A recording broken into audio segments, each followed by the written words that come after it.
ከቤተ ክርስቲያኗ በምን ምክንያት ነው?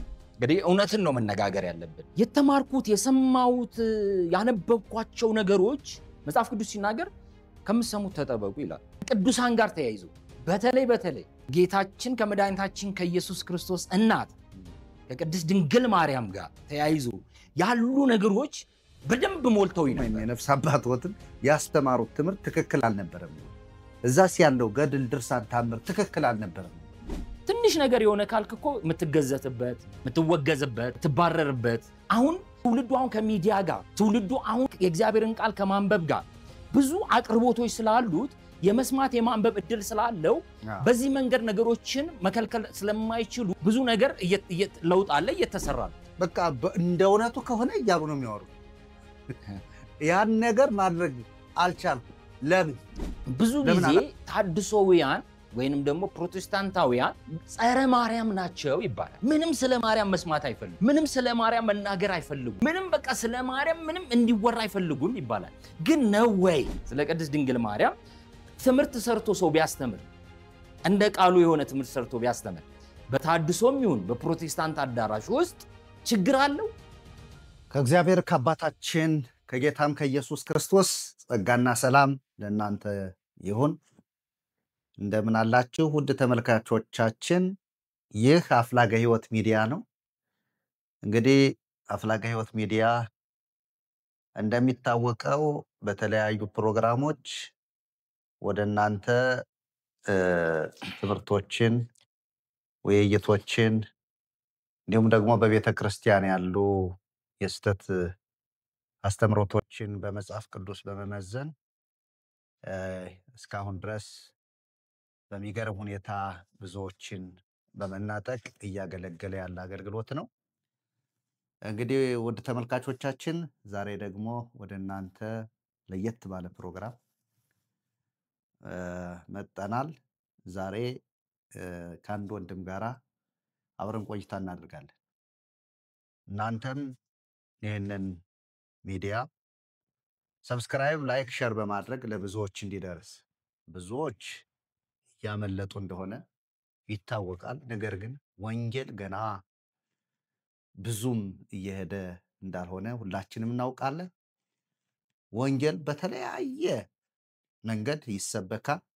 ዛሬም ደግሞ በልዩ መንገድ ከወንድሜ ጋራ ከህይወት ተሞክሮ አንጻር ከወንጌል አንጻር ወይም ደግሞ ከአገልግሎት አንጻር ካሳለፈው ህይወት አንጻር የምናወራቸው ብዙ ነገሮች አሉ። እናንተም ደግሞ ይህንን ቪዲዮ እየተከታተላችሁ ላይክ ሸር በማድረግ እንድታዳምጡ በጌታ ፍቅር አሳስባችኋለሁ። ጌታ እግዚአብሔር የተባረከ ይሁን። እንግዲህ ዛሬ ወደ እናንተ ይዤው የቀረብኩ ወንድም ስሙን ራሱ ነው የሚያስተዋውቀው። እሺ፣ አመሰግናለሁ መሪ ጌታ። እግዚአብሔር አብዝቶ ይባርኮት። እንግዲህ ዛሬ ይህን እድል ስለሰጡኝ አብረን የእግዚአብሔርን ሐሳብ እንድናወራ እንድንጫወት፣ ምክንያቱም የእግዚአብሔር ቃል በአንደኛ ጴጥሮስ ምዕራፍ 2 ቁጥር 9 ላይ ከጨለማ ወደሚደነቅ ብርሃን የጠራችሁን የእርሱን በጎነት እንድታወሩ ነው ይላል። ሲገባ ማለት የእርሱን በጎነት እንድንጫወት እግዚአብሔር አምላክ በሕይወታችን የሰራውን ድንቅ ነገር እንድናወራ እግዚአብሔር ይህን እድል ስለሰጠን በቅድሚያ እግዚአብሔርን እጅግ አድርጌ አመሰግናለሁ። እርሶንም በዚህ ከእርሶ ጋር የሚያገለግሉትንም በአጠቃላይ ማመስገን እፈልጋለሁ። እግዚአብሔር ዘመናችሁን ይባርክ። ወደ እኔ ስመጣ እኔ መምህር ጌቱ እባላለሁኝ። እንግዲህ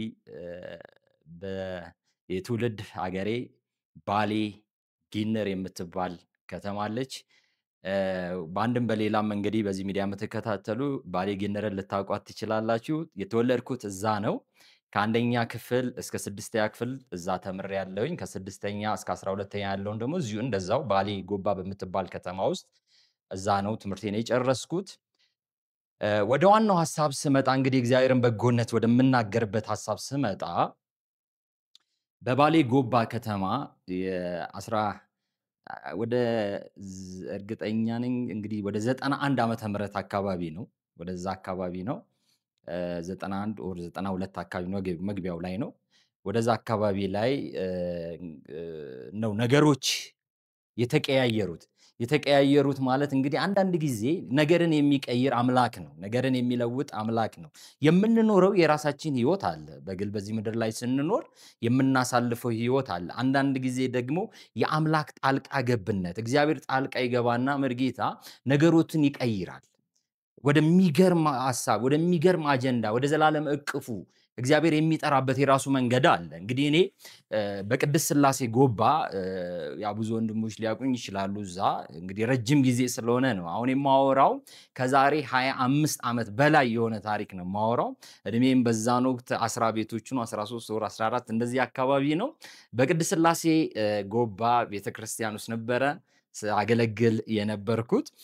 በዛ የአገልግሎት እንግዲህ ቆይታዬ ውስጥ እግዚአብሔር ብዙ ነገሮችን አድርጓል፣ ብዙ ነገሮችን ሰርቷል። በሚኖረን አሁን ቆይታ እሱን ሐሳብ በዝርዝር መናገር እችላለሁ።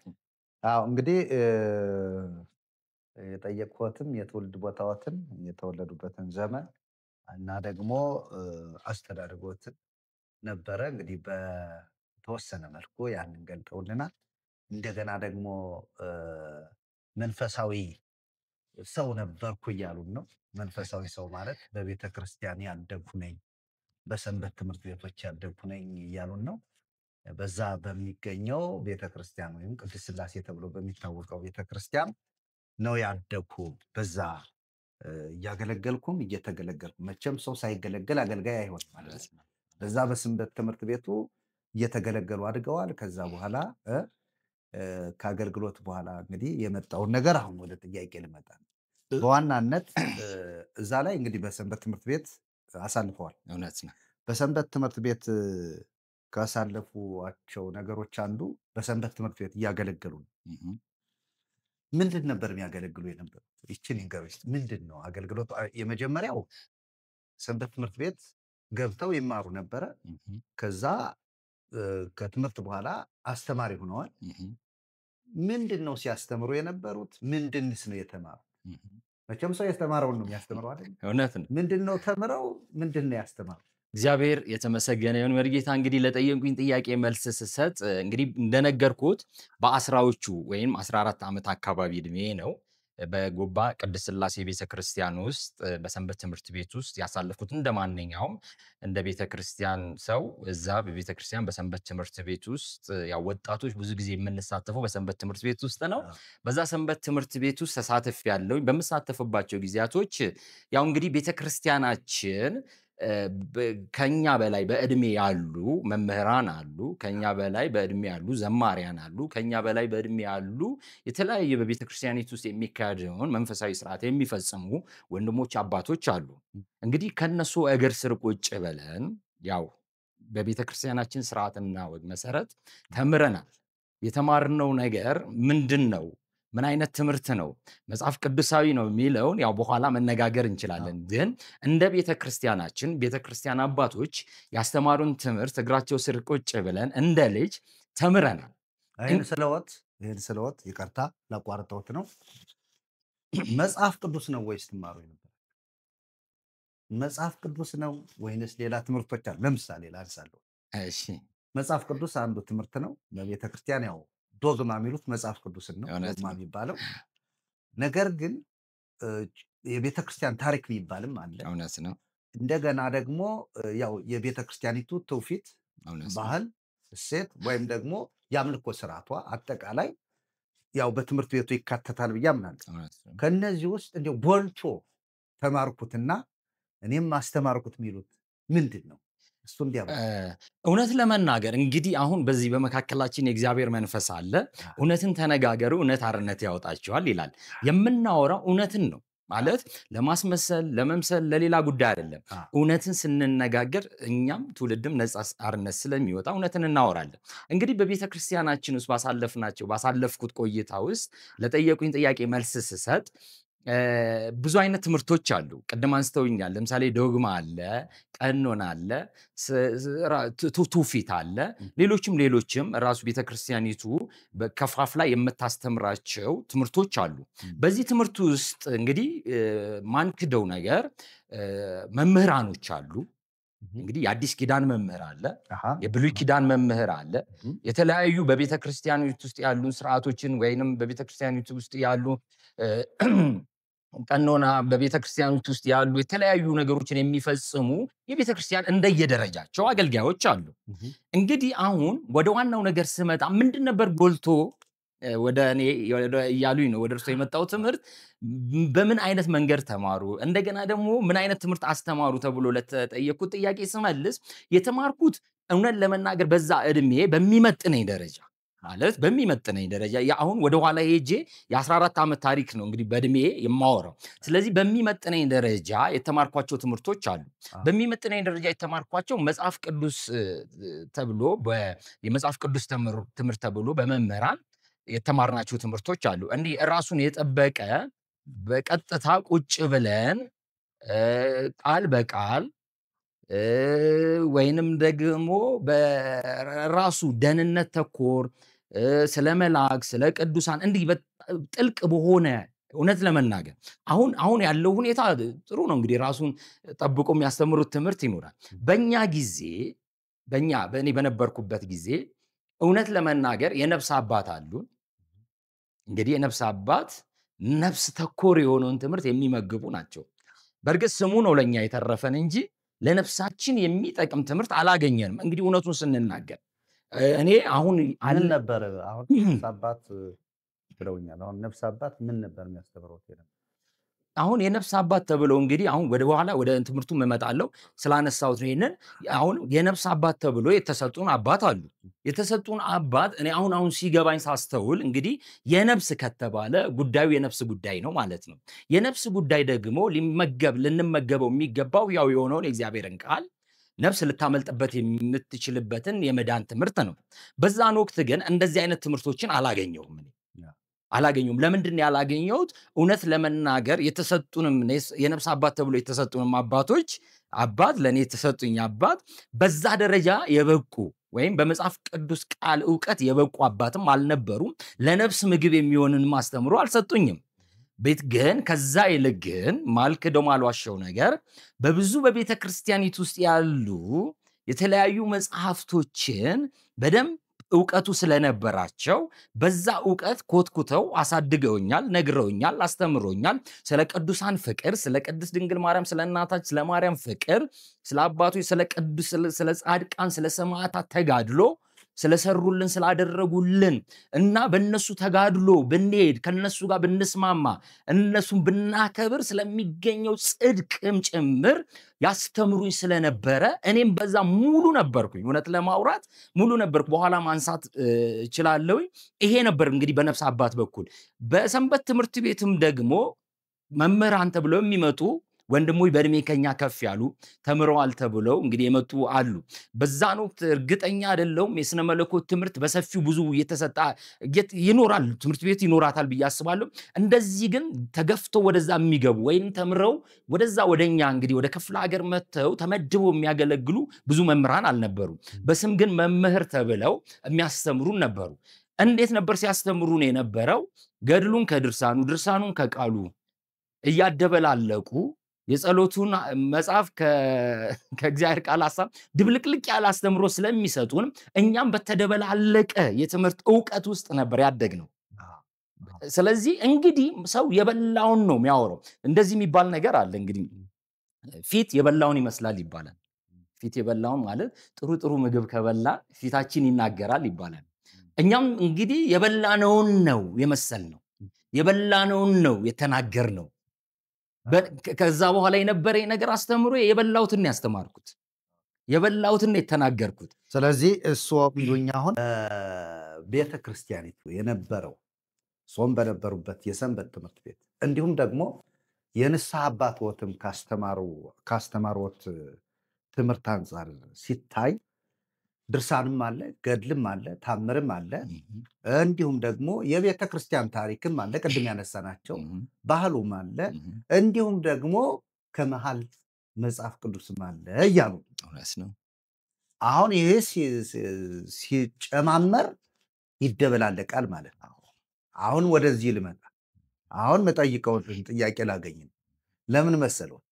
በኢትዮጵያ ቤተ ክርስቲያን ውስጥ ሆነው በሰንበት ትምህርት ቤት ሲያገለግሉ ከቆዩ አሁን በኢትዮጵያ ኦርቶዶክስ ቤተክርስቲያን ውስጥ አይደሉም ያሉ ውስጥ አይደሉም። ነገር ግን አሁን እያገለገሉ ያሉበት ቦታ ወይም ደግሞ እያገለገሉ ያለውን አገልግሎት ከማንሳቴ በፊት እንዴት ነው ከቤተ ክርስቲያኗ በምን ምክንያት ወጡ? ያ ሰዎች የንስሐ አባቶትም ወይም የነፍስ አባቶትም ያስተማሩት ትምህርት ትክክል አልነበረም ወይ? እዛስ ያለው ገድል፣ ድርሳን፣ ታምር ትክክል አልነበረም ወይ? ምንድን ነው ከቤተ ክርስቲያን እንዲወጡ ያደረገዎት? ምን ስለገባዎት ነው? ምን ስለሆነ ነው? ይህንን በደንብ አድርገው በሰፊው እንዲያብራሩ።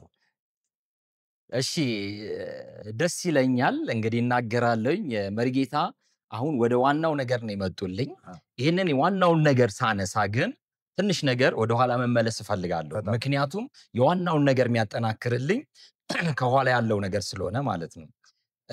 እንግዲህ እንደነገርኩት በዛ በሰንበት ትምህርት ቤት ቆይታዬ ይሄ የተደበላለቀውን አስተምሮ ተምሬያለሁ። በዛው በተደበላለቀው አስተምሮ ደግሞ ሳስተምር ቆይቻለሁ። እዛው እድሜ ከፍ ባለበት ዕውቀቴ በጨመረበት ትምህርት ክፍል ውስጥ ተመድቤ በትምህርት ክፍል እያስተባበርኩኝ ሳስተምር ቆይቻለሁ። ትንሽ የሥነ ጽሑፍም ትንሽ የስጦታም ስለነበረችኝ ያውቁ እንደሆነ እርሶም እንግዲህ በሰንበት ትምህርት ቤት ውስጥ ብዙ አይነት ዘርፎች አሉ። ከዛ ውስጥ የድራማ እንሰራ ነበር ያኔ። ያንን ድርሰት የመጻፍ እንደገና በተዋናይነት የመሳተፍ ከአስተምሮ ከመምህርነት ውጭ ማለት ነው። በግጥም እንደዚህ አይነት ነገሮችን እሰራ ነበረ። ያንን እንግዲህ በምሰራበት ወቅት እውነት ለመናገር ሞር በቃ ይሄን በግጥሙም ይሁን በድርሰቱም ይሁን በድራማ ክፍሉም ይሁን በአስተምሮም ይሁን በጣም አግንኜ ስናገር የነበረው ክርስቶስን አይደለም። ለምን ቢሉኝ እንግዲህ እውነትን ነው መነጋገር ያለብን። ለምን ቢሉኝ የተማርኩት የሰማሁት ያነበብኳቸው ነገሮች መጽሐፍ ቅዱስ ሲናገር ከምትሰሙት ተጠበቁ ይላል። ለምንድን ነው ከምትሰሙት? የምንሰማው ነገር ይወርሰናል። የምንሰማው ነገር ሙሉ ያደርገናል። የሰማሁት የተወረስኩበት ሙሉ የሆንኩበት ሐሳብ ሕያው የሆነው የመዳን ትምህርት ሕያው የሆነው የእግዚአብሔር ቃል ዕውቀት ሳይሆን ቀደም ብዬዎታለሁ፣ የተደበላለቀ ግን አለ እየተጠቀሰ የሚነገር ሐሳብ ከቅዱሳን ጋር ተያይዞ በደንብ ስሙ። በተለይ ከጌታችን ከመድኃኒታችን ከኢየሱስ ክርስቶስ እናት ከቅድስት ድንግል ማርያም ጋር ተያይዞ ያሉ ነገሮች በደንብ ሞልተው ነበር። ተሞልቼ ስለነበር ይሄንኑ ሐሳብ ነበር ሳስተምር፣ ስተርክ፣ ስድራማ ስሰራ፣ ስገጥም የነበረው እንጂ ስለ ክርስቶስ አይደለም። እውነት ለመናገር አይደለም። በጣም ለምን ቢሉኝ ቅድም ብዬዎታለሁ፣ የሌለኝን መስጠት አልችልም።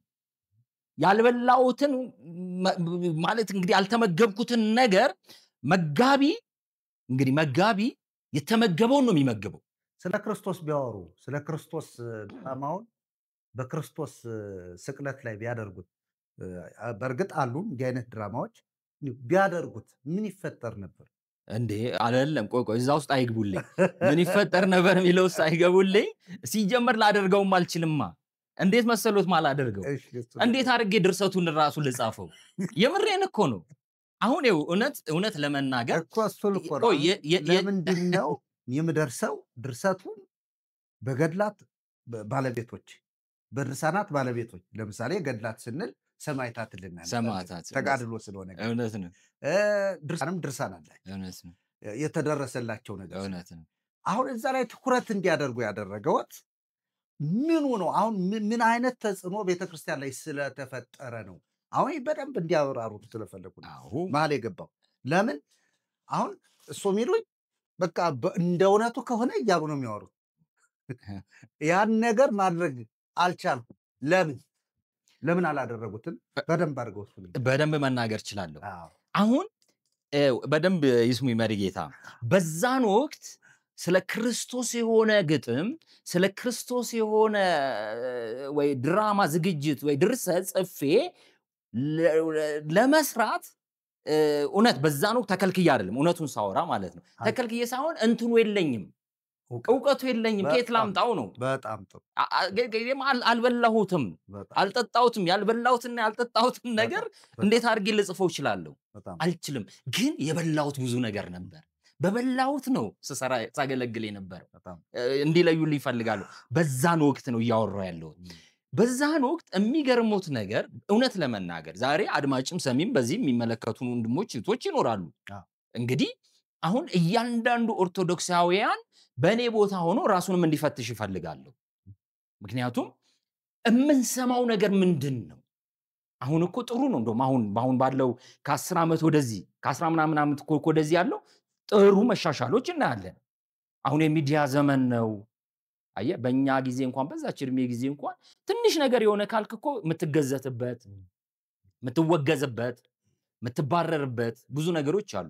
አሁን በማውገዝ በመከልከል ትውልዱን እንደማይያዝ ስለሚታወቅ አየህ፣ ትውልዱ አሁን ከሚዲያ ጋር ትውልዱ አሁን የእግዚአብሔርን ቃል ከማንበብ ጋር ብዙ አቅርቦቶች ስላሉት የመስማት የማንበብ እድል ስላለው በዚህ መንገድ ነገሮችን መከልከል ስለማይችሉ አሁን ያለውን ነገር ነው የምነግሩት።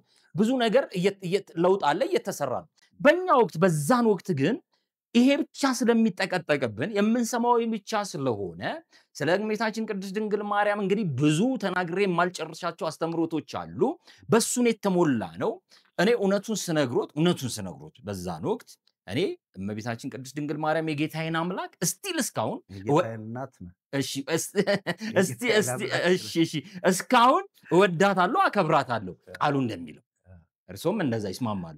ለምን? ቃሉ እንደሚለው ብጽዕት ናት ቃሉ እንደሚለው። እኔ እንደውም አንድ በዚህ መሃል እንግዲህ እየተጫወትን ስለሆነ እርሶን ጥያቄ መጠየቅ አይነት ሳይሆን ትንሽ እንዲያብራሩልኝ የፈለኩት ነገር አለ። ለምሳሌ እኔ መሆን አለበት ብዬ አሁን ባለውበት ነገር አሁን ባለውበት ሁኔታ ለምን አይሆንም ብዬ ውስጥ የሚሞግተኝ አንድ ነገር ስላለ ባነሳ ተያያዥነት ስላለው ማለት ነው። ማለት ብዙ ጊዜ ታድሶውያን ወይንም ደግሞ ፕሮቴስታንታውያን ጸረ ማርያም ናቸው ይባላል። ምንም ስለ ማርያም መስማት አይፈልጉም።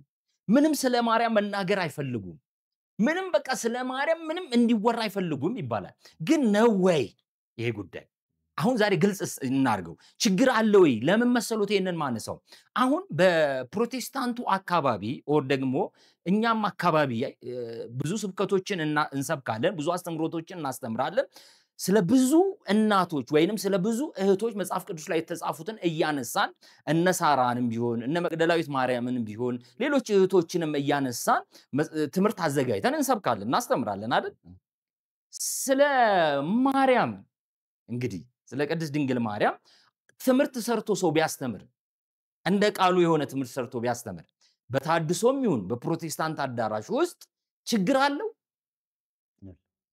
የለው።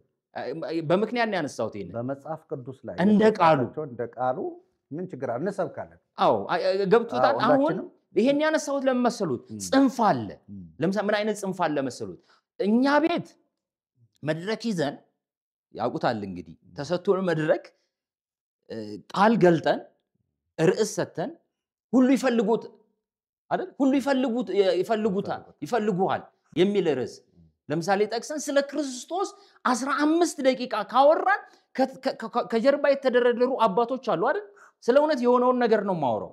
እንግዲህ ያጋጠመኝም ነገር ጭምር ነው። በብጣሽ ወረቀት ይጻፍና ይላክልዎታል። እንግዲህ ጥቅስ አይደለም ይጻፍና ምንድን ትላለች የተጻፈችው አስተካክለው የመናፍቃንን መሰለ አባቶችን ቅዱሳንን ጨምርበት። ስለ እውነት እኮ ነው እንዴ!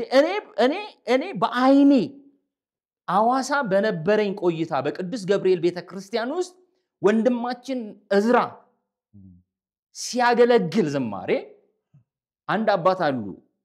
እንግዲህ አባባሉ እንዳልሳሳት አይነ ስውር እንግዲህ አባባል አንዳንድ ጊዜ እንዳልሳሳት ነው፣ ይቅርታ። እንደዛ አይናቸው ማይ አባት አሉና በስጋ አይናቸው ማየት የማይችሉ አባት ያውቋቸዋል። እንግዲህ የሚሰሙት ያውቃሉ። ሐዋሳ ያሉ ሰዎችም ሊሰሙን ይችላሉ። በነበረን እዛ ቆይታ ውስጥ እንግዲህ ነበጋሻው በሚያገለግሉበት ወቅት እኛም እዛ በነበርንበት ወቅት እዝራ ወንድማችን እየዘመረ አንዷን ላንሳ ብዬ ነው እየዘመረ እያለ እንግዲህ ስለ ክርስቶስ ነው እየዘመረ ያለው። ህዝቡ ብድግ ብሎ ማጨብጨብ መዘመር ጀመረ። በሕያው አምላክ ፊት ነው። ይሄ የሚሰሙ ሰዎች የነበሩ የሚኖር ፕሮቴስታንቶች ሁሉ ነበሩ። የሚገርሙት እዛ ቅጥረ ግቢ ውስጥ ገብርኤል ማለት ሲዘምር እያየኋቸው፣ እኔም እዛው አካባቢ ነኝ። ስለ እውነት እያየኋቸው እንደዚህ ያደረጉ ሰው ታከው እንደዚህ ይዘው ሄደው ማይኩን ተቀበሉትና መናገር ጀመሩ። አዎ አስቁመውት፣ ምንድነው ይሄ የመናፍቃንን የመሰለ መዝሙር ስርዓታችንን ያልጠበቀ? አሁን ገብቶታል። ስለ ክርስቶስ ሲነገር፣ ስለ ክርስቶስ ሲዘመር፣ ስለ ክርስቶስ ሲተረክ ለምንድነው 10 ደቂቃ የሚበዛባቸው? አቁሙት፣ ጨርሱት፣ አቋርጡት የሚባለው? ወደ ኋላ እነሳበታለሁ፣ አነሳዋለሁ። ስለዚህ ምን ማለት ነው? እንግዲህ ወደ ቀድሜ ወደ እኔ ነገር ልመለስና እየዘለልን እንዳንሄድ ሐሳቦችን እዛ በነበረኝ ቆይታ ውስጥ የተሞላውት ነገር ይሄ ስለሆነ እሱኑ ነበር ስመግብ የነበረው፣ እሱኑ ነበር ሳስተምር የነበረው፣ እሱኑ ነበር ስደርስ የነበረው።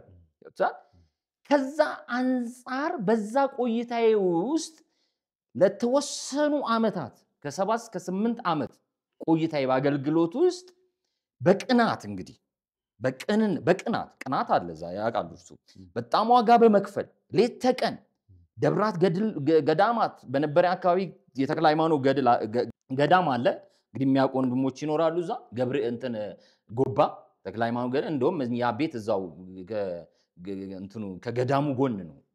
ቤታችንም እዛው አካባቢ ነው። በጣም በቃ በቅናት ነበረ የምናገለግለው፣ የምንሮጠው፣ ዋጋ ምን ከፍሎ እዛ ውስጥ እንግዲህ አንደንትና ማለት ነው። ይሄ የሐዋርያት ሥራ ምዕራፍ 10 ላይ ያለው ማን ነው? ቆርኔሌዎስ። በቃ በቅናት ግን እግዚአብሔር ስሙ ብሩክ ይሁን። አንዳንድ ጊዜ እግዚአብሔር ያያል። በቃ የምታደርገውን ነገር በቅናት በእግዚአብሔር ፊት የምታቀርበውን ልክ እንደ ቆርኔሌዎስ ያ ነገር ያርግልህና ከእውነት ብርሃን ጋር ይገናኛል መሪጌታ። ከዛ ልክ በዚህ ሁኔታ ውስጥ ነው እንግዲህ እያስተማርኩ ባለሁበት ሁኔታ ውስጥ ጨምሬ ወደ እኔ እንግዲህ ይሄ የእውነት ቃል እንዴት እንደገባኝ መናገር ከፈቀዱልኝ በዚሁ ልቀጥል። አዎ ይቀጥሉ። እሺ እንዴት ገባዎት? እዛ በኋላ ከገባዎት በኋላ ለምን እዛው አልቆዩ? እንዴት ወጡ? ለምን ወጡ? አንዳንዱን ያው የተወሰነ እየነገሩኝ የተወሰነው እየነገሩኝ ነው ማለት ያስወጣል ማለት ነው። ስለ ክርስቶስ መናገር እንደሚያስወጣ እየነገሩኝ ነው። ግን እዛው እንዳይቆዩ ያደረገውትንም ነገር ጨምረው ከዛ በፊት ግን እንግዲህ በተለይ በኢትዮጵያ ቤተክርስቲያን አሁንም ስለ ክርስቶስ ሲወራ ብዛም ደስ አይላቸው፣ ቢቀላቀል ነው ደስ የሚላቸው። ልክ ማኪያቶ እንዲሆንላቸው ነው የሚፈልጉ። ስለዚህ ለምንድን ነው እዛ ውስጥ እሱ አሁን እንዳይቆዩ ያደረገውት ከማለቴ በፊት እንዴት እውነት ገባው? አሁን እውነት ገብቶኛል ብለው ከገብቶኛልም አልፈው ከድኛለሁም አልፈው ለብዙ ዘመናት እያገለገሉ ነው ያሉት። ለብዙ ዓመታት ማለት ነው እያገለገሉ ነው ያሉት። ደግሞ ታድሶ ነው ያምናለሁ አይደል? ታድሶ ነው ብለውኛል። ታድሶ ነው። ስለዚህ እንዴት ነው እዛ ውስጥ ላይ አሁን እሱ ድርሰቶ፣ ገድል፣ ድርሳን፣ ታምር፣ ሌሎች በቤተ ክርስቲያኒቱ የሚደረጉ የአባቶች ታሪክ ምናምን የሚባሉ ነገሮች ናቸው ድርሰቶቹ። ግጥሞችም ይሁን ድራማዎች ማለት ነው። እንደገና ደግሞ የነፍስ አባትዎትም ደግሞ ያስተማሩት የነፍስን የድህነት ጉዳይ ሳይሆን እነዚህን መጽሐፍት ነው። በእነዚህ ላይ እንዲያተኩሩ የገሌ እንዲሆኑ ለምሳሌ አሁን ብናነሳ በላየ ሰብ 78 ነፍስ በልቶ አሁን እሱ ነው ብዙ ጊዜ ድራማ ማየው ቤተክርስቲያን ላይ የ78 ነፍስ የበላው የበላየ ሰብ እና ማርያም በጥርኝ ውሃ ከሰማይ ከሚካኤል ጋር መዝና ያተረፈችው እውነት ነው። ጥላዋን ጣል አድርጋ ወደ መንግስተ ሰማያት ያስገባቸው የበላሲሰብ በላሲሰብ ማለት ሰው የበላ ማለት ነው። እውነት ነው። 78 ነፍሳትን የበላ ሰው ነው። ያው ለእግዚአብሔር የሚሳነው ነገር የለም። እሺ እያልን እያሉ ነው እንግዲህ እሱንም ድርሰት ደርሰውት ይሆናል ብዬ አምናለሁ። እውነት ነው። እንዴ ተሰርቶበታል፣ ሰርተነዋል። እውነት ነው። እንደዚህ ከሆነ ከዚህ ሁሉ ጨለማ ከዚህ ሁሉ ያውን ጨለማ ነው ብዬ ስለማምን ከዚህ ሁሉ ጉድ እንዴት ነው ወደ ትክክለኛው የመዳን መንገድ ወደ ትክክለኛው ደግሞ የክርስቶስ ኢየሱስ አስተምሮ እንዴት መጡ የሚለውን እሱን ይናገሩና ከዛው ቀጥለው ደግሞ እንዴት እዛው ሳልቆዩ የሚለውንም አብረው እንዲያብራሩልኝ። እሺ መሪጌታ እናገራለሁ፣ ደስ ይለኛል። እንግዲህ ቅድም እንደ መግቢያዬ እንደተናገርኩት የእርሱን በጎነት የሚለው አሁን ለኔ የሰራውን ነገር ላወራ ነው። አሁን የእርሱን በጎነት አይደለ እንደኛ ጴጥሮስ ምዕራፍ 2 ቁጥር 9 ላይ እኮ የእርሱን በጎነት እንድትናገሩ ነው የሚለው። ስለዚህ የእርሱ በጎነት ለኔ ያደረገው መልካም ነገር ነው አሁን ማወራው። እንግዲህ በዛ ሁኔታ ውስጥ በዛ አገልግሎት በዛ ቅናት ውስጥ በዛ ሩጫ ውስጥ በዛ ይሄ መንፈሳዊ እውነት ለመናገር ትልቅ ቅናት ነበረ። አሁንም ብዙ ወንድሞች አሉ በዚህ ቅናት የሚሮጡ።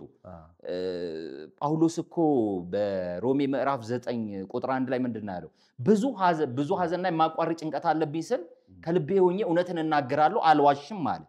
ስለ አባቶች ስለ እስራኤላውያን የመቅደስ ስርዓት የነሱ ሆኖ ሕጉ የነሱ ሆኖ ሁሉ ነገር ተሰጧቸው ሳለ ግን ወደዚህ እውነት አልመጡልኝም። ወደዚህ ወደሚያድነው ወደ ክርስቶስ ኢየሱስ ወደ ተከፈለው ዋጋ አልመጡልኝ። ስለዚህ ሁሉ ጊዜ ስለነሱ ጮሃለሁ፣ እቃትታለሁ፣ ጸልያለሁ ወዴት እንዲመጡ ወደዚህ እውነት አይደል ሲል ሲቃትት እናያለን። እኔ በዛን ወቅት እንግዲህ እግዚአብሔር አላውቅም አንድ እምነት አለኝ። እንግዲህ ብዙ የሚጸልዩ ቅዱሳን ይኖራሉ። እውነት ለመናገር ብዙ አባቶች ስለኛ የሚማልዱ ይኖራሉ። እና አንዱ እንግዲህ የዛ የጸሎት መልስ ሆኖልኛል ብዬ ነው ማምነው። እንዴት መሰሎት ወደኔ ወደ ዋናው ነገር ስመጣ እግዚአብሔር በብዙ አይነትና መንገድ እንግዲህ ይናገራል አይደል?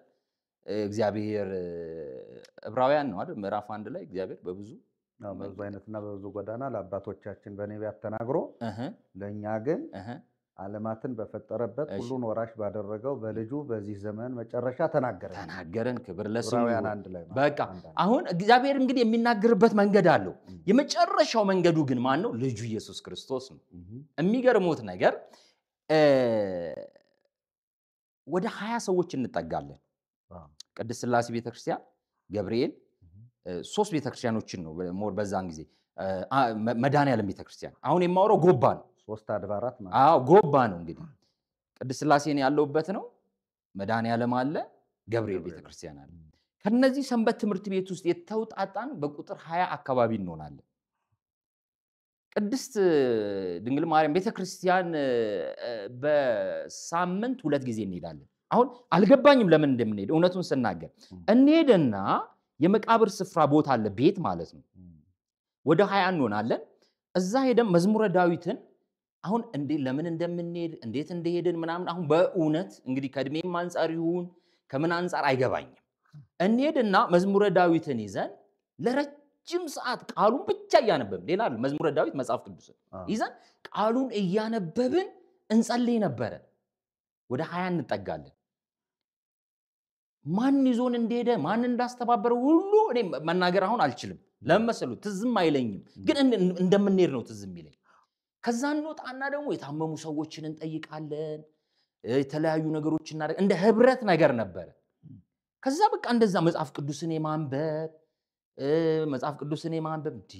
አንዳንድ ጊዜ መጽሐፍ ቅዱስን ማንበብ ሲጀምሩ የሚገርም ነገር ማየት ይጀምራሉ። ለምን መሰሉት? እኛ ቤተክርስቲያን ውስጥ ያወቃሉ እንግዲህ መጽሐፍ ቅዱስን ይሄን የእግዚአብሔርን ቃል ያለ አባቶች ያለ መምህራን ገልጦ ማንበብ ይገላል። ገልጦ ማንበብ ያሳስታል። ገልጦ ማንበብ ወደ ተለያዩ ወደ መናፍቃን ሐሳብ ያስገባል ተብሎ ስለሚነገር በብዙ ርቀት ውስጥ ነበር በመጽሐፍ ቅዱስ። አዎ በብዙ ርቀት ግን አለ። የት ጋር? ትራስ ስር አለ። እውነት ነው የምናወራው። አየ ትራስ ስር አለ። በደንብ ጽዳት ነው የምንይዘው። ተሸፍኖ የሆነ ንጹህ ማስቀመጫ አካባቢ አለን እዛ እናስቀምጠዋለን የህመም ስሜት ሲሰማን ፍርሃት ድንዛዜ አንዳንድ ቅዠት መጥፎ ልሞች ስናይ ደግሞ አርገን እንተሻሽ እውነታውን ሳው እንግዲህ ሌሎች አርገው ላይሆን ይችላል እኔ ያረኩትን ልናገር የሌሎች ውስጥ አልጋ ከዛ እንደዛ አረጋለው ምናም የነበረኝ እንትን ማለት ነው በመሰረቱ አሁን የሆነ ነገር ሲገባኝ ዮሐንስ ወንጌል ምዕራፍ 16 ቁጥር ምዕራፍ 3 ቁጥር 18 አካባቢ ላይ ብርሃንም ወደ ዓለም ይመጣ ነበር ሰዎችም ስራቸው ክፉ ነበርና ከብርሃን ይልቅ ጨለማን ወደዱ ነው የሚለው አይደል እንግዲህ ሰዎችም ስራቸው ክፉ ስለነበረ ከብርሃን ይልቅ ጨለማን ወደዱ ይሄ ቃል ብርሃን ነው ወደዚህ ቃል ከመጣን ብዙ የሚፈርስ ጨለማ እንዳለ የገባኝ ወደ ቃሉ ስመጣ ብዙ ነገር ሲፈራርስ አይቻል አዩ ስለዚህ ይሄን ማንበብ እንግዲህ 20 ሆነን እዛ አካባቢ ላይ በተደጋጋሚ ከቃሉ ጋር ተገናኘን ደስ የሚለው ነገር እነዛ ሰዎች አብዛኞቹ እንደውም ጠቅላላ ማለት ይችላል የእውነት ወንጌል በርቶላቸው ከአምላካቸው ጋር ናቸው ምንም ዓላማ የለውም እኮ የሚገርሙት እንደው በቃ እንግዲህ እግዚአብሔር እንዴት እንደሚቀሰቅስ እንዴት እንደሚያነሳሳ አይታወቅም እየሄድን እንጸልያለን የታመሙትን እንጠይቃለን የሆነ ማህበራዊ የሆኑ ስራዎችን እናገዛለን እንደዛ ነበር ዓላማው ከዛ በኋላ የሚገርሙት እንግዲህ ቃል ማንበብ ጀምረናል አላልኩም እዛ መዝሙረ ዳዊት እየገለጽኩ ማንበብ ጀመርኩ እንግዲህ የነፍስ አባቴንም አልጠየቅኩም በግሌ ነው እንግዲህ አንዳንዴ ያው ብዙ የሚያስፈራሩ ነገሮች አሉ አይደል ትቀሰፋለ ተሳሳታለ ገደል ትገባለ ያለ አንድምታ ትርጉም ያለ አባቶች ትርጉም ስለሚባል ብዙ አልተጠጋንም ነበር ያቺ ቤት ያቺ መቃብር ስፍራ ወር ያቺ ቅድስት ማርያም ቤተክርስቲያን ውስጥ የነበረን ቆይታ ትንሽዬ ድፍረትን ጨመረችልኝ ከዛ መግለጥ ጀመርኩ እንግዲህ አስተማሪ ተብዬ ድራማ ክፍል ምናምን ክፍል የማስተምር ምናምን ሰውዬ መምህር ሰውዬ ያለምንም ማለት ነው ገብቶታል ቀድም የተሞላው ሌላ ስለነበር እሱን ነበር ወደ ቃሉ ስመጣ ይጣፍጠኝ ጀመር እኔ እውነት የተገለጠልኝ ሰው መስክሮልኝ አይደለም እውነት የተገለጠልኝ የሆነ እውነቱን ሳወራ ቃሉ ነው የበራልኝ ክብር ለስሙ ይሁን ቃሉን ስከፍተው ጨለማዬ በራ ቃሉን ስከፍተው መንገድ የጠፋብኝ መንገደኛ እንደነበርኩኝ ገባኝ ምናልባት እዛ ላይ በወንጌል የሚያገለግሉ ሰዎች ለምሳሌ ታድሶች ሊሆኑ ይችላሉ ወይም ወንጌላውያን ተብለው የሚታወቁ ሰዎች ሊሆኑ ይችላሉ እንደው አለ እንዲህ አይነት ነገር በአካባቢው ነበር አሁን እናንተም ትገናኙ ነበር ወይንስ እንደው ዝም ብላችሁ እንትኑ አለ ይሄ ለምሳሌ አሁን ክርክሩ አሁን ይሄ መናፍቃን እንዲናቸው እንደዚህ ነው የሚያስተምሩ ምናምን የሚሉ ጥቅሶችን ያወጡ የሚያሳዩ ሰዎች ነበሩ ቤተክርስቲያን ነው አዎ ይሄ ሁሉ አሁን እኔ ተጠቅሱላችኋል ያሉ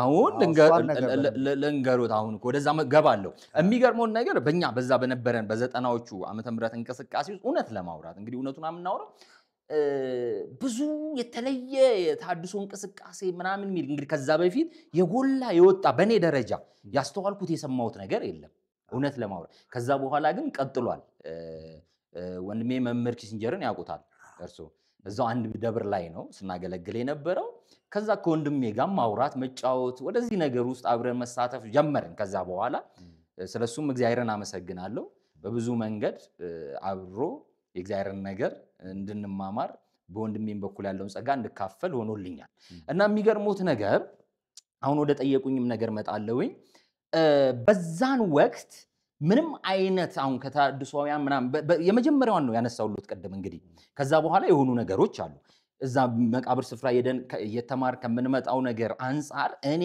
የቃሉ ረሃብ ገባብኝ ክብር ለስሙ በእውነት የቃሉ ምን ረሃብ ጥማት እኔ አሁን ላይ ሆኜ ምን ሆኜ ነው ላለው ራሴ ምን ሆኜ ነው እንደ ድሮ አይደለም አሰይከውታ በዛን ወቅት በቃ እንዴት ነው በቃ መብላት ምክንያቱም እዛ ሌላ ስበላ የነበረው ምግብ ስለነበረ አሁን ደግሞ ይሄኛው ሲጨመር ነገሩን ቀየረው የመጀመሪያ የእውነት ወንጌል የበራልኝ የገባኝ ክፉሏን እስካሁን እንደውም ባለፈው በሆነ ቦታ ስፍራት እንስናገረው ነበር እሷን ልንገሩት በሐዋርያ ሥራ እንዴት ወደዛ ክፍል እንደገባው ማለት በዮሐንስ ወንጌል ያነበብኩ ምናምን ነበር እየመጣው ነበር እንዴት ወደዛ ክፍል እንደገባው አላቅም የሐዋርያት ሥራ ትዝ ይለኛል መቼም ማረሳውን ነው የምነግረው ምዕራፍ 16 ቁጥር 16 ላይ አንድ ታሪክ አለ ስለ ሟርተኛይቱ ሴት ያቺ ሟርተኛይቱ ሴት ጳውሎስ በሚያገለግሉበት ወቅት ከኋላቸው የሆነች በሟርት ስፒሪት የምታወራው ልክ ነው አይደል የእግዚአብሔር ባሪያዎች ናቸው የሚናገሩ ስለ እግዚአብሔር ነው ተቀበሏቸው አይነት ነው ስታወራ የነበረው ስፒሪቱ ግን ሟርት ወይም የጥንቆላ መንፈስ ነበር ይሄን ጳውሎስ ተረድቶ ያን መንፈስ ካወጣው በኋላ እነዛ ሲያስጸነቁሉና በእርሷ ሟርት ሲያተርፉ የነበሩ ገዢዎቿ ያ መንፈስ እንደወጣ ባወቁ ሰዓት እነ ጳውሎስን ደብድበው እንደገና ወደ ወህኒ ወረወሯቸው ይላል ባጭሩ ላውራ ብዬ ነው ወህኒ ከገቡ በኋላ ጠባቂው ወደ ውስጠኛው ክፍል አስገብቶ ጠርቆ አስሯቸው ሌትሊት ላይ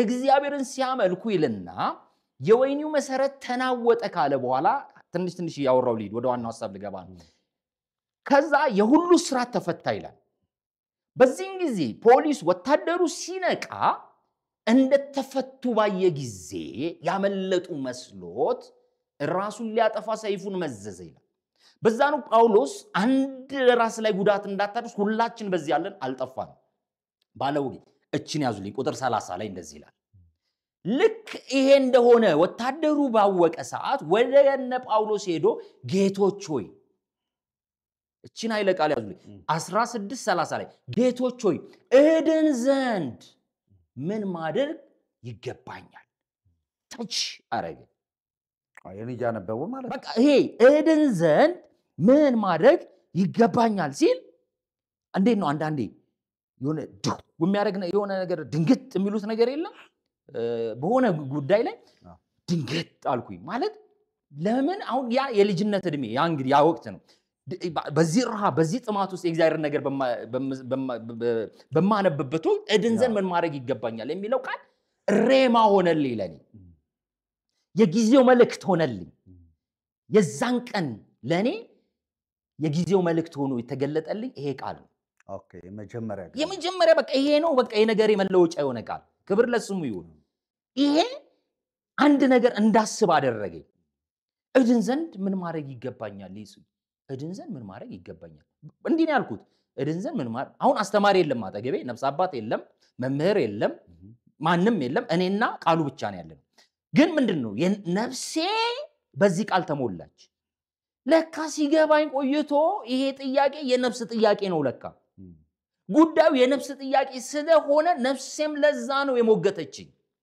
ዝም ብዬ እድን ዘንድ ምን ማድረግ ይገባኛል እድን ዘንድ ምን ማድረግ ይገባኛል እድን ዘንድ መጡና ምን አሉት በጌታ በኢየሱስ አሜን አንተም ቤተሰቦችም ትድናላችሁ ከዛ ሄዶ ወንጌልን ሰበኩላቸው ከዛ ተጠመቁ ከዛ ሴትን አደረጉ ነው የሚለው እንግዲህ ይሄ ሰውዬ መርጌታ እድን ዘንድ ምን ማድረግ ይገባኛል ሲል እኔ እንደው መጀመሪያ ምንድነው ማለት መጃንስ ነገረው አሁን ድነት ስለ ድነት እንዴት ምን ማን ነገረው ይሰውዬ በለም ማየት አለ አሁን ሰውየው ወንጀለኛ ናቸው ብሎ ወንጀለኛ የሚጠብቅ ሰው እነዚህ ሰዎች ወንጀለኛ ከሆኑ ምን አሁን መድኃኒት ይዘው ይሄዱ ምን የታወቃቸው አንደኛ ደምተዋል እግራቸውንም ደሙን አጠበላቸው እኮ ጳውሎስን ደም እኮ አጠበለት የደማውን ነው የሚለው እና ይሰውዬ ምንድነው አሁን እድን ዘንድ የሚለውን ለምንድነው ይሄን ሐሳብ ያነሳው አንዳንድ ጊዜ ያስተሪዮ የሚባል መገለጥ የሚባል ስለመዳን አንድ ሰው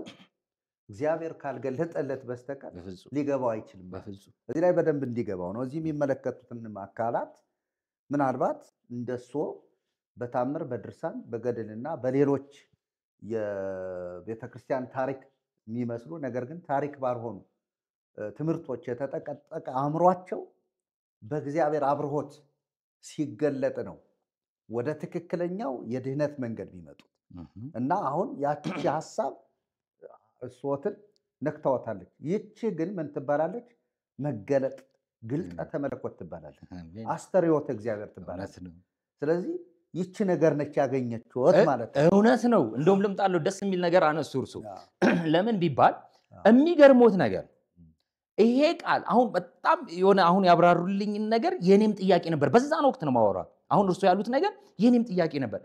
አንድ ወታደር ነው እንግዲህ ስርዓቱ የሮም ነው አይደል? የዛን ጊዜ እንግዲህ የሮም ወታደር ነው። እንደዚህ አይነት ሰዎች በክርስቶስ ኢየሱስ ያሉ ሰዎች ሲታሰሩ ገርፏቸዋል እኮ ገራፊም እኮ ነው። ቀጥቅጦ ጠርቆ ያሰራቸው ሰውዬ ከዛ ይሄ ሰውዬ ብዬ ፈተሽኩት። ሰውዬው መጀመሪያ ታሟል እንዴ ማለት እንግዲህ እድናል ያለው ምኑን ነው የታመመው? ይጨጓራ ሽባ ነበር ወይ የሆነ ምናምን ብዬ ቼክ አደረው። እንግዲህ እንደ ቃሉ ማለት ሰውዬው ሳይ ምንም የለበትም በሽታ። እንግዲህ ወደ ኋላ ያለውን ታሪኩን ሳነብ ማለት ነው። ከዛ ምንድን የጠየቀው ይሄ ሰውዬ? እንዴት ጠየቀ ይሄ ሰውዬ? ጉዳዩ እኮ እስር ነው። የሆነ ወይኔ ምን ሆኗል? ተናውጧል። ልክ ነው። የሆነ ስርዓት ተፈቷል። እንዴት እድን ዘንድ ብሎ ጠየቀ? ክብር ለስሙ ይሁን። መገለጥ ያሉት እርሶ ቅድም መገለጥ ወይም አስተሪዮ ግልጠተ መለኮት መለኮት አይደል የሚለው የመለኮት ባህሪ ተካፋይ ምን ሆነው። በነገራችን ላይ እግዚአብሔር ካልገለጠለት አንድ ሰው ይሄን ማወቅ አይችልም በፍጹም። ነገር ግን ይሄን ስንል ምን ማለት ነው ታዲያ? ለኛስ እግዚአብሔር አይገልጥልንም ብለው የሚተኙ ሰዎች እንትኑ ሊኖራቸው ያስፈልጋል። እንደሱ የቃሉ ረሃብ ሊመጣባቸው ያስፈልጋል። መጀመሪያ የሚያስፈልገው ይሄ እኮ ነው። ይሄን ቃል ማንበብ ሲጀምሩ ይሄ ነገር የመጣው አይደል? የት ያገኙት ነበር? ባያነቡት እኮ የሐዋርያት ሥራ ምዕራፍ 16 የት ያውቁት? በፍጹም ስላነበቡት ነው። መጀመሪያ ሰው የቃሉ ረሃብ ሊያስፈልገው ያስፈልጋል። ንስሐ አባት ነፍስ አባት አለ። ነፍስ አባት አያስተምርም። ነፍስ አባት ያስተማረው ሌላ ነው። ቤተክርስቲያን ደግሞ ተመሰረትኩበት የምትለው መጽሐፍ ቅዱስ ወይም ዶግማዋ መጽሐፍ ቅዱስ ነው። ነገር ግን ሰዎች የሚያስተምሩት ሌላ ነው። ለምሳሌ ነፍስ አባትን እንደው በግልጥ እንናገረው ብንል ነፍስ አባት ድርሳነ ሚካኤል፣ ድርሳነ ገብርኤል፣ ድርሳነ ሩፋኤል፣ ራጉኤል ይዞ ነው የሚዞረው። እንደገና ደግሞ ምናልባት በሽተኞች ወይም በንስሐ ልጆቻቸው መካከል የታመሙ ሰዎች ካሉ መፍትሄ እስራኤል ይዘው ነው የሚሄዱት። መፍትሄ እስራኤል ማለት ይታወቃል። እሷን እንትን ብለው አጠምቀው ይሄዳል። ስለዚህ ዋናው ግን ይሄ ሰው የሚያወራው ስለ ነፍስ ጉዳይ ነው፣ ስለ ነፍስ ድነት ነው። ምናልባት ከዚህ አንጻር ነውና እኔም እየገረመኝ ነው ምን አይነት መገለጥ እንዳጋጠመውት ለብዙዎች ለሚመለከቱ ምስክርነት ነው። ምክንያቱም አንድ ሰው ዝም ብሎ አይደለም ወደዚህ እውነት የሚመጣው፣ ዝም ብሎ አይደለም የሆነ ነገር የመዳን መንገድ የሆነ የእግዚአብሔር ቃል አግኝቶታል። እኔንም እሱንም ሌሎችንም ማለት ነው። ስለዚህ ከዚህ አንጻር ነው ሰፋ አድርገን ይችን ነገር ምክንያት የፈለግነው። ብዙ ሰዎች ይችን ነገር እንዲያዩዋት ከመፈለግ አንጻር ነውና ይቀጥሉ። እሺ መሪጌታ፣ በእውነት እኔ እዚህ ቦታ ላይ ትንሽ አንድ 5 ደቂቃ መቆየት ፈልጋለሁ። ለምን ቢባል እንግዲህ የኔ መሰረቴ ስለሆነ የኔ የለውጤ ምክንያት ስለሆነ የለውጤ ምክንያት ማንም ግለሰብ አይደለም። እንደሚያሉት ወንድሞቻችን የፕሮቴስታንት ምናምን አይደለም። በፍጹም ለኛ በቂያችን ነው እግዚአብሔር ቃል። ክብር ለስሙ ይሁን። እንዲያው ቃሉን ላንብብልኝ። እሺ አንብቡልኝ። ወንድሞች ሆይ እድን ዘንድ ምን ማድረግ ይገባኝ አላቸው ይልና እነርሱ በጌታ በኢየሱስ ክርስቶስ እመን አንተና ቤተሰቦችህ ትድናላችሁ አሉት። ለእርሱና በቤቱም ላሉት ሁሉ የእግዚአብሔርን ቃል ተናገሯቸው ይላል። አሜን። እንግዲህ እንምጣ ወደ ዋናው ሐሳብ። በማን መን ያሉት እንዲያው እሱን በደንብ እንትን እሺ ሰውየውን አሁን ድነት ጠይቋል። ድነቱ የሚከናወነው የበሽታ እንዳልሆነ ይገባል አይደለም? እኔም ከዛ ወዲህ ነው እኮ ያየሁት ሳነበው። ይሄ ገባኝ እኮ ነው ያልኩት ቀደም። ጨጓራ፣ ኩላሊት፣ ይሄ እግር እጥረትና ቁጥር እንትን አይደለም፣ የነፍስ ጉዳይ ነው። በቃ አዩ የነፍስ ጉዳይ ነው ያልኩት በምክንያት ነው። እሺ ቆይ ልጠይቀው አንድ ሐሳብ እስቲ ላንሳ። ለምሳሌ ሰውዬ እድን ዘንድ ምን ማድረግ ይገባኛል ሲል አንድ ነገር ገብቶታል።